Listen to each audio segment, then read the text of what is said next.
What's up, Taiwan? I'm Eric Gao with news from here in Taiwan and around the world. Hong Kong-born pop star Coco Lee has died at the age of 48 after attempting suicide on Sunday. Joyce Zhen looks back on her life and legacy.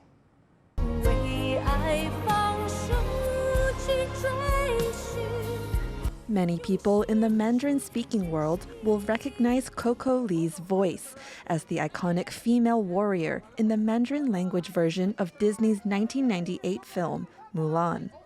On Wednesday, the Hong Kong-born American pop star died at age 48, following a suicide attempt that left her in a coma. Posting to social media, Lee's sisters said that Coco had been struggling with mental health. The statement read, "Although Coco sought professional help and did her best to fight depression, sadly, that demon inside of her took the better of her." Her sister also pointed out that this year would have been the 30th anniversary of Coco's debut in Hong Kong, the start of a career which revolutionized the Mando pop and international music industry. Lee left Hong Kong as a child and studied in the United States, attending the University of California at Irvine for biochemistry. But she eventually left school to pursue music, starting off in Hong Kong and then expanding to Taiwan and the US. Her 1996 debut album became the best-selling album of that year in Asia.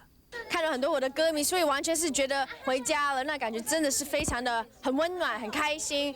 Over 50,000 people went to Lee's 1998 Everyone Loves Coco concert in Taiwan, breaking the country's record for most attended Chinese music concert. In the US, she was best known for singing the song A Love Before Time in the 2000 film Crouching Tiger, Hidden Dragon, which was nominated for an Oscar in the Best Original Song category. Lee was also a philanthropist, recording several charity singles and joining Michael Jackson's benefit concerts in 1999. In 2004, she also visited AIDS patients in Thailand as part of an awareness tour. We may not be able to save the people here today, but knowing that we gave them a brief moment of happiness because we care. Her last single, called Tragic, was released in February of this year. Lee had posted on social media that she had a, quote, incredibly difficult year, but encouraged her followers to spread positivity. For Lee's fans, her voice and trademark smile will always stay in the love that they've shared before time. James Lin and Joyce Zhen for TaiwanPlus. The government plans to adjust property tax policies to discourage house hoarding. Property taxes are currently set by local authorities. A proposed bill would give the central government that power. Rates for properties that the owner doesn't live in would be hiked even further. This is all meant to discourage housing speculation. The U.S. is keeping a close eye on a proposal to shorten mandatory military service here in Taiwan. That's part of the KMT presidential candidates platform. John Van Trieste has this story. It's another busy week of campaigning for Kuomintang presidential hopeful Ho You-yi. At this temple Wednesday, Ho made a fresh appeal for support as he lags in the polls. One proposal he hopes will turn the tide is keeping military conscription brief. From next year, all eligible men will have to do a year of service, up from the current 4 months. That's due to tensions with China, which claims Taiwan and vows to use force to take it if needed. Ho now says he'll aim to bring back the 4-month service period. The U.S. is monitoring what this could mean for Taiwan's military readiness. Washington sells Taiwan billions of dollars in arms and support to ward off a potential Chinese invasion. U.S. officials have spoken to Ho's campaign, and Ho himself has responded. 现阶段我是支持兵役延长1年，在确定两岸稳定之后，就有可能恢复4个月的役期。我的论述不但很清楚，这段时间有人刻意扭曲误解，带风向。Ho's campaign chief said the U.S. has approached Ho's camp, but he says it hasn't told Ho what to do. 美国方面会关心，这是必然的。我们是候选人，我们今天如果是总统，当然一定最大的指导方针就是过去所说的 “no surprise diplomacy”。但今天是在选举，我们不会说美国人要我们做什么，他们也不会做这样的事情。 So Ho's idea remains on the table, but it's unclear if it will boost his popularity with voters or improve support within his own party amid persistent rumors some insiders want to replace him as the candidate. Klein Wong and John Van Trieste for TaiwanPlus. Taiwan is opening a third representative office in India as the two countries deepen ties. The Foreign Ministry says it's opening a Taipei Economic and Cultural Center in India's financial hub, Mumbai. Taiwan already has offices in New Delhi and Chennai. The new center will provide consular services and help to expand bilateral trade and investment. It will also promote cooperation between India and Taiwan in science and technology, education, and culture. Taipei hasn't said when the office will open. For more on this new office, TaiwanPlus reporter Louise Watt spoke to Dr. Sana Hashmi from Taipei-based think tank, the Taiwan Asia Exchange Foundation. Taiwan is opening a third representative office in India. How significant is this? I think it's a very significant development because it also shows that how India is trying to reach out to Taiwan. And before, what used to happen that India was very sensitive about China's sensitivities, and Taiwan was still a very important factor between India and China, unspoken factor. But now that this third office is opening, and actually shows that Taiwan's presence in India is actually growing faster.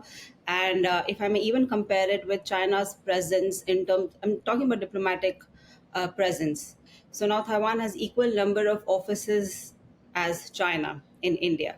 So it actually means India is becoming very, very proactive towards Taiwan. And India is getting away from this idea that now all these countries have to accept China's red lines and have to pay attention to China's sensitivities. What do you see as the reasons for why India is now embracing Taiwan? Is it simply because India's relations with China have got worse in recent years? So specifically this opening of the office, I don't really see it as a direct outcome of differences, growing differences between India and China. In the past 3 years, what we have seen that India is becoming more proactive in the field of education, economy, and even technology. So India has identified Taiwan as a very, very important economic partner, and as well as a very important country in the Indo-Pacific region. But having said that, in the past 3 years, we have also seen how the differences between India and China are growing. So definitely, I won't call it a direct outcome, but definitely the differences between India and China are definitely pushing India away from China and towards Taiwan. Now, Sana Hashmi from Taipei-based think tank Taiwan Asia Exchange Foundation speaking to Louise Watt. U.S. Treasury Secretary Janet Yellen arrives in China on Thursday for talks aimed at easing tensions between the two countries. Yellen will meet Chinese officials just a few days after Beijing said it would impose export controls on gallium and germanium. The two metals are essential for making computer chips. It was the latest move in a long-running struggle over key technology. The U.S. has banned sales of some high-tech chips to China. Yellen is expected to defend Washington's chip bans, but also push for China to work with the U.S. on key issues like climate change. For more, our reporter Stash Butler spoke to the vice president of the Asia Society Policy Institute, Wendy Cutler. So, you're Janet Yellen, you're arriving in Beijing. You've got a list of things you want to achieve. What's number one on that list? Number one, she has to go through the list of U.S. grievances against China, including their recent announcement of export restrictions on 2 critical minerals, the way U.S. companies are being treated in China, and recent legislation to create even more uncertainty in the business climate. From China's point of view, the U.S.'s strategy of de-risking, of taking, things it considers important for national security and essentially taking them out of China, making sure they're made in either the U.S. or in a friendly country. To China, that probably looks a lot like a deliberate attempt to cripple its economy. How do you convince them otherwise? Well, I think she's tried to do this through the speech she delivered 2 months ago on China, trying to make it clear that the United States is not looking to decouple, that we recognize we have a very extensive trade and investment relationship, but there are sectors that are of national security concern, and we're not going to be shy about protecting them.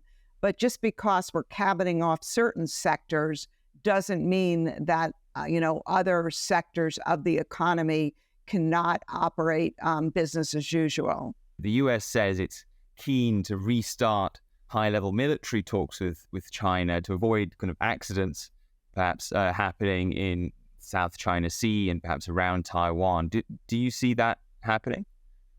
Well, clearly China's not interested in that right now. They're much more interested in re-engaging on economic issues, and in particular engaging with Secretary Yellen, who's viewed as maybe a little softer towards China when compared to her colleagues in the administration.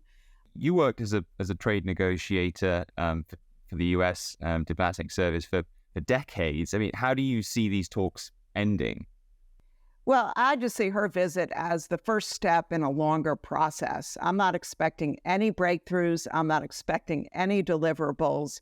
This is kind of, let's get to know each other and let's just start exploring areas where maybe we have common interest and we can move forward. But I think the days of, close economic dialogues and lots of folks visiting from each country to the other, those days are over. And so we're going to need to take this step by step. That was the Vice President of the Asia Society Policy Institute, Wendy Cutler, speaking to Stash Butler. South Korea says wreckage of a North Korean spy satellite shows that it had no military use. Pyongyang launched what it said was its first military satellite in late May. But that launch failed just after takeoff and splashed out in waters near South Korea. After retrieving and analyzing the debris, South Korean defense officials say the device had, quote, no military utility as a reconnaissance satellite at all. Monday was the planet's hottest day on record until it was beaten by Tuesday. The average global temperature on Tuesday hit 17.18 degrees Celsius. It broke the record set just the day before by over 1/10 of a degree. Across the world, people have been feeling the heat. The UK had its hottest ever June, the southern US is sweltering, and parts of North Africa hit 50 degrees Celsius. Climate experts warn that the hottest is still to come. Human carbon emissions have already heated the planet, and this year, warmer waters in the Pacific from the El Niño effect will heat it even more. Taiwan has set a new record for power generated by renewable resources. Its generation rate was over 20% for 2 days in a row. This means 1/5 of all electricity used then came from renewables. Taiwan has pushed for more investment in green energy for a decade. Renewables like solar and wind are fast becoming an important energy source during the country's hot summers. Scientists in Taiwan have discovered a better way to stop the spread of blue-green algae and use it for positive means. Bing Wang reports. This is the Paraná River in Argentina. It turned green this February, covered in blue-green algae. Excessive growth of the algae has negative effects on both the environment and human health. But Academia Sinica, Taiwan's top research institute, discovered that removing an enzyme can increase the carbon fixation rate. Carbon fixation is a process through which plants convert carbon dioxide from the atmosphere into usable organic compounds, playing a crucial role in regulating Earth's carbon cycle. 就是把某一个基因呢剔除掉之后呢，可以增加固碳率到60%。对，这是一个突破性的发现。The research team found that removing the enzyme had minimal impact on the algae's cell functions and allowed the carbon fixation process to continue. Another major discovery is that the blue-green algae converted the absorbed carbon into sucrose. 对未来减碳或者是在发展更多，比如说产糖，或者是更进一步转化成生质能啊，都有很大的帮助。Environmentalists are worried about the spread of blue-green algae and have been looking for ways to stop the spread. But with this new discovery, the algae can be used for good and cease to damage the environment and human life. John Su and Bing Wang for TaiwanPlus. Thank you for watching What's Up Taiwan. Finally, check out this hands-free key lime pie eating contest in Florida. Not for me, thanks. I'm Eric Gao. Take care and see you next time.